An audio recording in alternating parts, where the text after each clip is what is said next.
The letter trembled slightly in his hands. Not because it was cold, but because time had turned the paper fragile, the kind of fragile that made you afraid to breathe too close. Ryan sat at his desk, the one covered in old scripts and empty coffee cups, and unfolded the page like it was something sacred. The ink had lost its color, turned gray, like it had aged along with him. At the top corner, June 3rd, 2008. The handwriting was his.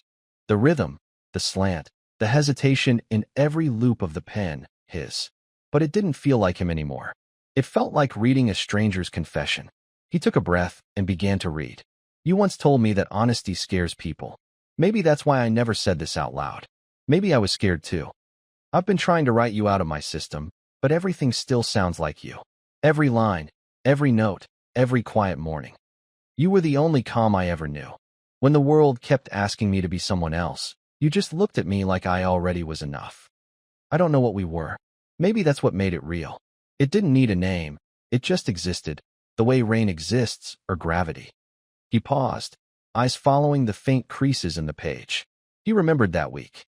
The city had been hot and restless. He had just wrapped a film. She had left town without saying goodbye.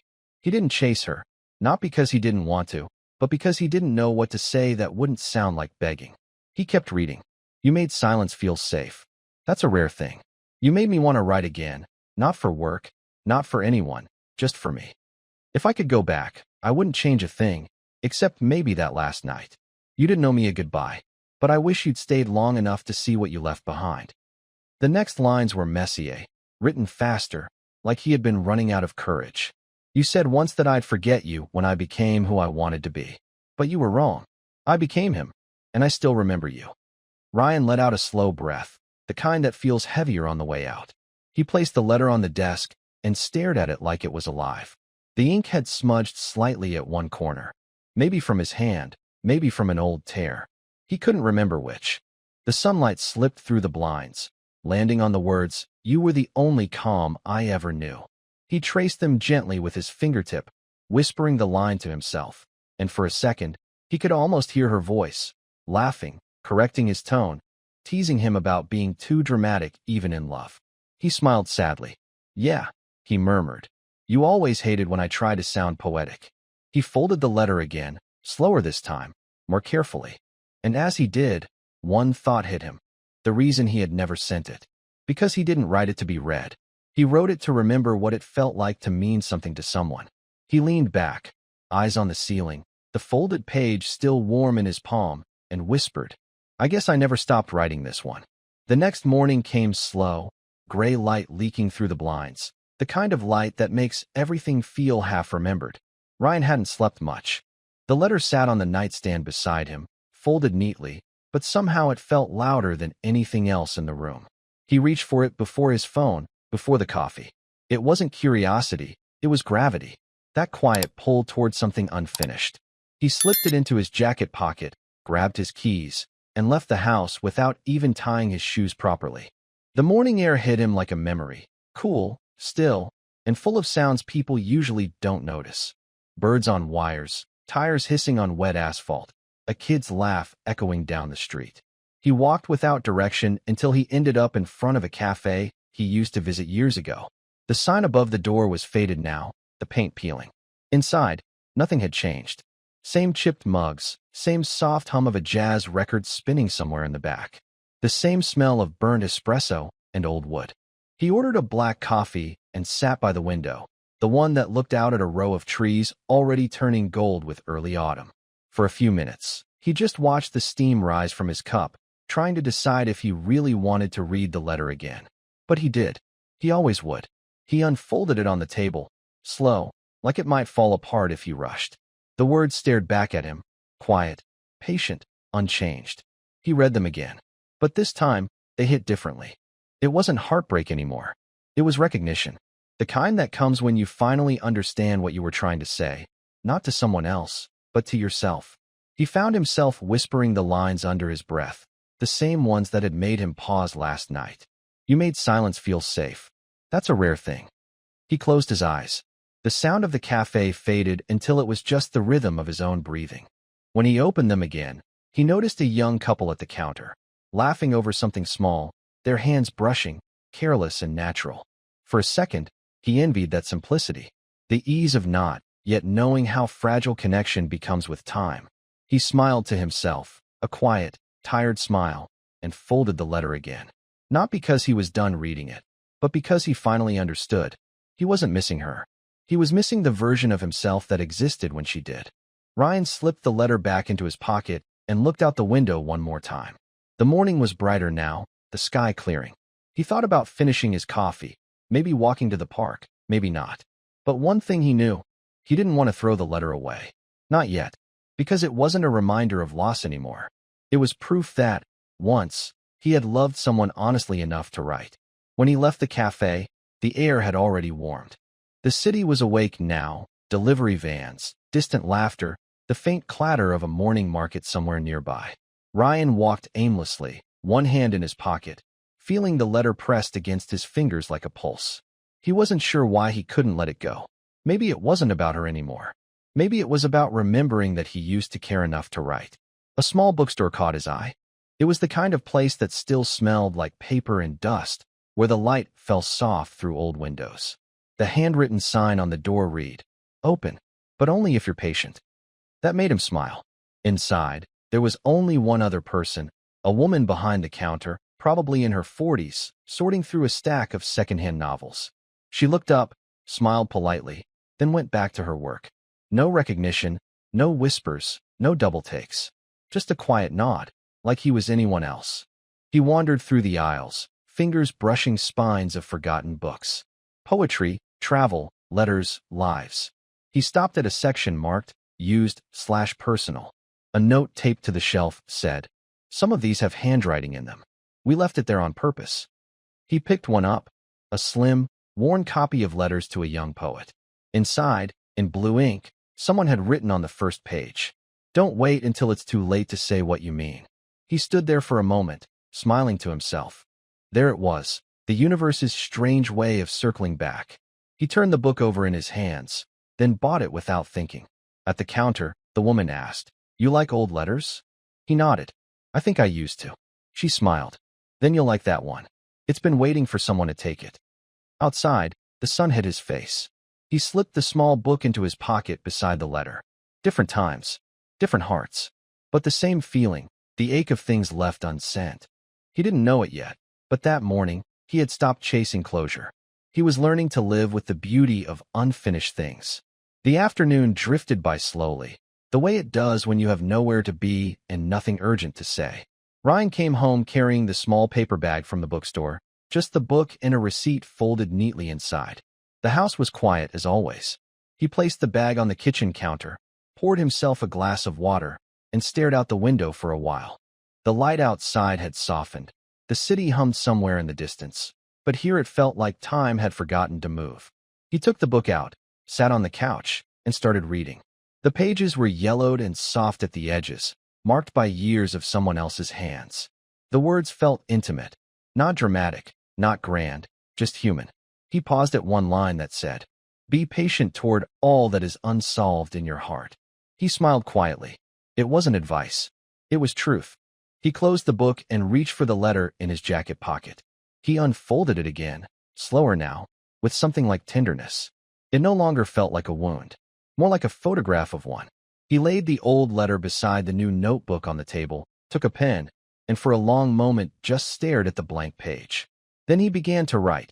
Not to her, not to anyone, but to the man who had written that first letter 15 years ago. "You did the right thing by writing it, even if you never sent it. You were scared, but you still cared enough to be honest. I don't know if that version of you would recognize me now. Calmer, quieter, maybe lonelier too, but you'd still see a piece of her in me."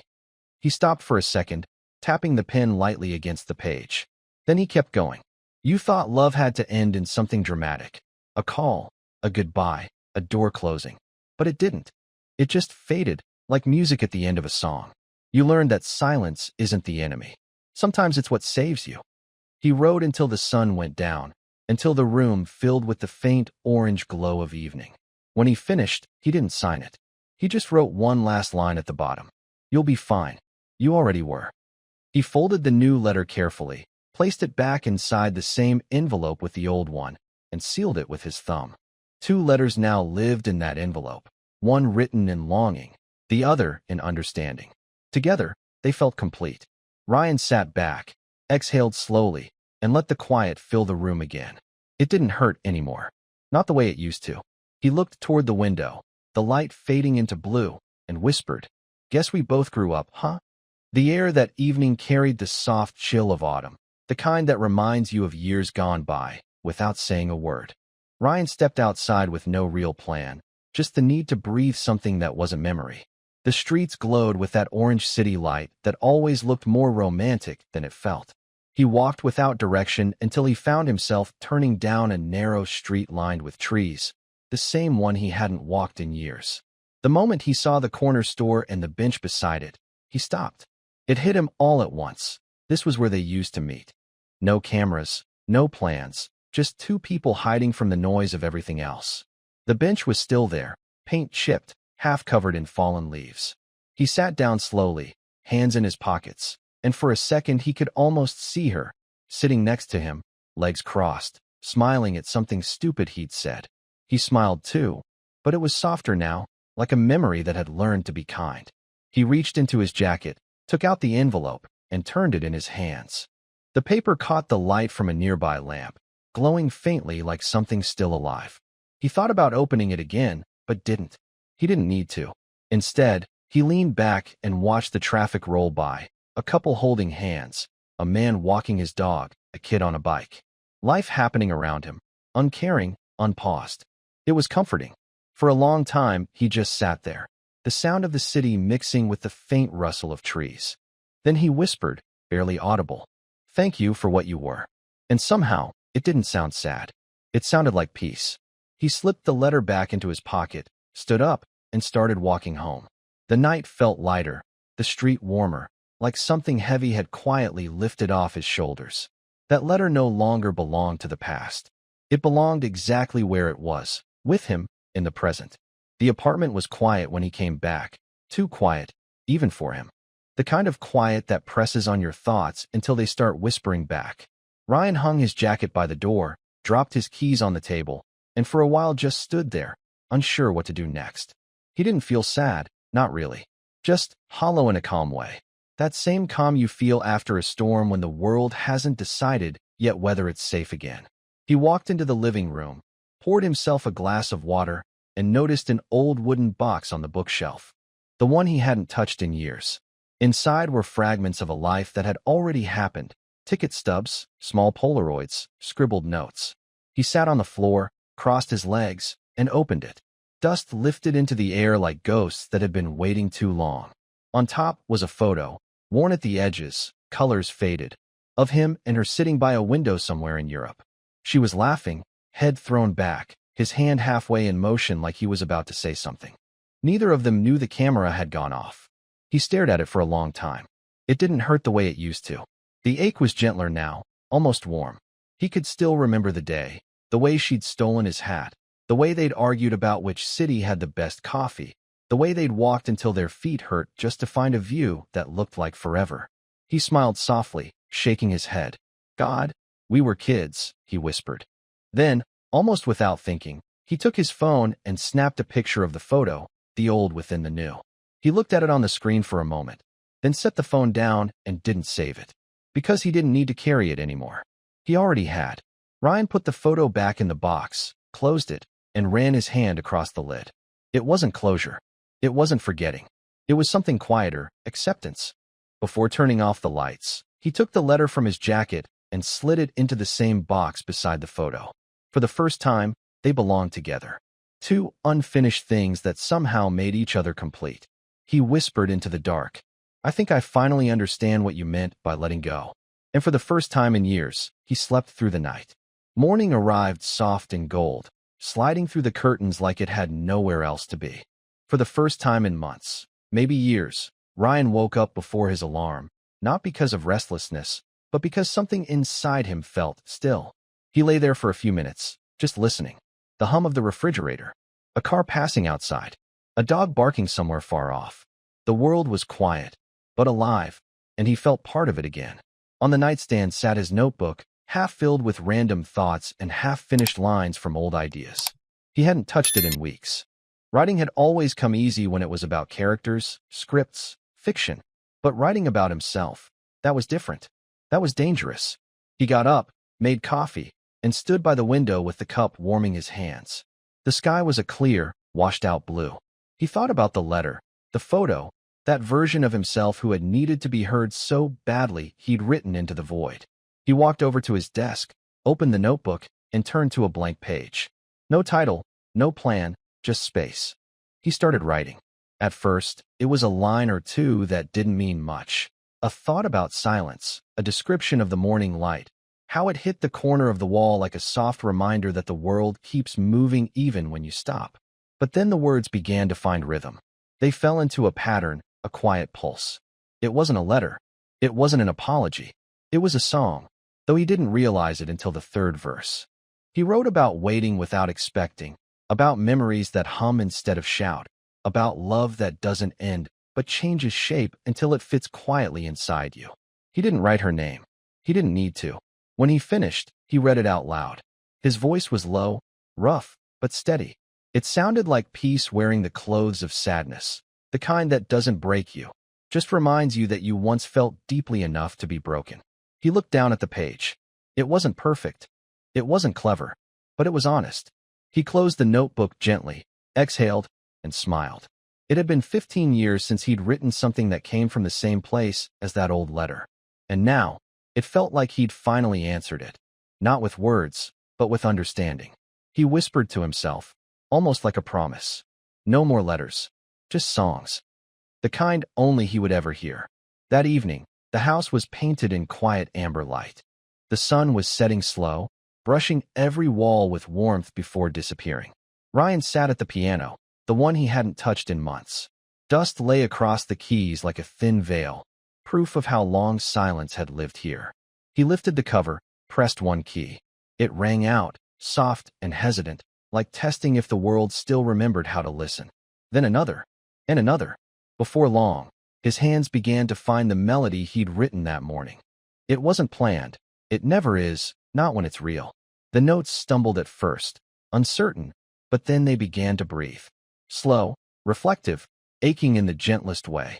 It wasn't sad. It was truthful. A song for no one and for everyone at once. Outside, through the open window, the sound floated into the evening air. Across the street, a neighbor, a young woman, paused while watering her plants. She listened for a moment, head tilted, eyes soft. The melody caught her by surprise. It wasn't loud or showy. It sounded honest. She leaned on the balcony railing, not daring to interrupt. The music rose and fell, like a quiet conversation between the man and the version of himself he had finally forgiven. Inside, Ryan didn't know she was there. He wasn't playing for anyone. He wasn't even performing, just remembering how it felt to feel something without needing to name it. When he reached the final few chords, he let them fade naturally, without rushing to close the lid. The silence afterward was heavy, but peaceful, like the room itself was exhaling. Across the street, the woman whispered to herself, "Whoever he is, he's healing." And in a way, she was right. He sat there for a while longer, hands resting on the keys, eyes closed, a faint smile on his lips. He didn't record it. He didn't write it down. Some moments don't need proof. They just need to be lived. The night fell fully now, calm, kind, infinite. He turned off the lamp, left the piano open, and stood by the window. The city lights flickered below, and he felt something new. Not longing, not nostalgia, but quiet gratitude. For the letter, for the love that once was, and for the silence that had finally learned how to sing. The next morning was clear and quiet. One of those rare Los Angeles mornings when the air feels light, not heavy with heat or noise. Ryan walked out of his building with a cup of coffee in hand, his thoughts still lingering on the melody from the night before. He didn't plan to see anyone. He just needed to feel the street under his feet, to move without purpose. But as he turned toward the corner, he noticed someone on the opposite sidewalk, a young woman, watering the same row of potted plants he'd seen from his window. She looked up and smiled, that polite kind of smile strangers share when they've crossed paths a few too many times not to acknowledge it. "Good morning," she said softly. Her voice had that sleepy calm of someone who doesn't rush mornings. "Morning," Ryan replied, returning the smile. He was about to keep walking, but she tilted her head, studying him for a moment longer. "You were playing piano last night, weren't you?" He froze, then laughed under his breath. "Was it that loud?" She shook her head. "Not at all. It was beautiful, actually. I was out here, and it just stopped me. It sounded like something important." Ryan hesitated. He didn't know what to say to that, because she was right, though not in the way she thought. "It wasn't really a song," he said finally. "Just something that needed to come out." She smiled again, a little softer this time. "Those are usually the best ones." They stood there for a second in quiet, two strangers connected by a moment that neither of them had tried to create. Then she said, "You should leave your window open more often. The world could use more of that." He laughed. "Maybe I will." As he walked away, the warmth of the coffee mixed with something else, a feeling he hadn't noticed in years. Not love, not nostalgia, just presence. The simple, quiet contentment of being here, of being alive. He turned the corner and caught himself smiling. Last night, someone had heard what he thought was only meant for him, and somehow, that made the music feel real, like it had finally found a place to belong. That evening, the sky turned a soft violet before disappearing into blue. The day had been quiet. No rush, no noise, just the slow rhythm of living. Ryan didn't plan to play again. The piano was still open from last night, a few dust specks glinting in the fading light. But as he passed by, his hand brushed across the keys almost by accident, and one note lingered longer than it should have. He stopped. Then he sat down. No paper, no words, no plan. Just the familiar hum of the instrument waiting for him. He pressed another key, then another, and before he realized, his fingers had already found their way into something new. This time, it wasn't the song from before. It wasn't heavy or nostalgic. It had air in it, small pauses, unexpected spaces, like breathing between memories. The kind of melody that doesn't look back. He closed his eyes and let it happen. There was no her in the music now, no letter, no ghost of what once was. Just rhythm, gentle, curious, alive. It felt like writing again, but in a language that didn't need words. Halfway through, he laughed softly under his breath. Not because something was funny, but because he realized he was happy, quietly, genuinely, without reason. When the melody ended, he didn't rush to fill the silence. He let it rest. The room was warm, the window open, the air filled with the sound of distant traffic and a single bird singing somewhere outside. He leaned back, looking at the piano like it was an old friend who had waited patiently for him to come home. He whispered, "That one wasn't for anyone," then smiled. "Not even for me." It wasn't about remembering anymore. It was about being. He got up, poured himself a glass of water, and stood by the window as night took over. The city lights blinked softly, like stars learning how to breathe again. For the first time in a long while, he didn't feel like a man haunted by something unfinished. He felt like someone beginning again, quietly, without announcement. And somewhere, deep down, he knew. The letter had finally done its job. The next morning, the city was wrapped in fog, soft, pale, and quiet. The kind of morning that slows everything down, that makes even the sound of your own footsteps feel like a secret. Ryan woke early, made his usual coffee, and stood in the doorway for a while, staring at the wooden box on the shelf. It had sat there for years, first as a memory, then as a wound. Now, it felt like something else entirely, a chapter with its last page finally turned. He walked over and picked it up carefully, running his thumb along the rough grain of the lid. The weight of it was small, but it carried a lifetime. Inside were the 2 letters, the faded photo, and a few other things that once meant everything. He didn't need to open it again. He just knew it was time. He slipped on his jacket, stepped outside, and let the cool air greet him. The fog was thicker now, curling low over the empty street. He walked slowly, the box held close to his chest, until he reached the park a few blocks away. The same park where he used to go when he needed silence. There was a bench under an old maple tree, half covered in fallen leaves. The air smelled of wet earth and something sweet, maybe rain, maybe memory. He sat down, placed the box beside him, and exhaled. For a while, he didn't move. He just watched the branches sway above, listening to the soft rustle that sounded almost like breathing. Then he said quietly, "Thank you. Not to anyone. just into the air. He knelt beside the bench, brushed aside the leaves, and slid the box underneath, not buried, not hidden, just resting there. A small gesture that felt more like peace than goodbye. When he stood up again, his hands felt light. The weight he'd carried for 15 years was no longer in them. He looked around the park, a jogger passing by, a child chasing a pigeon, an old man feeding ducks, and realized something simple but enormous. Life had kept going, and so had he. He put his hands in his pockets, started walking home, and smiled at the fog ahead. Not because he was leaving something behind, but because he was finally walking without it. A few days later, the fog was gone.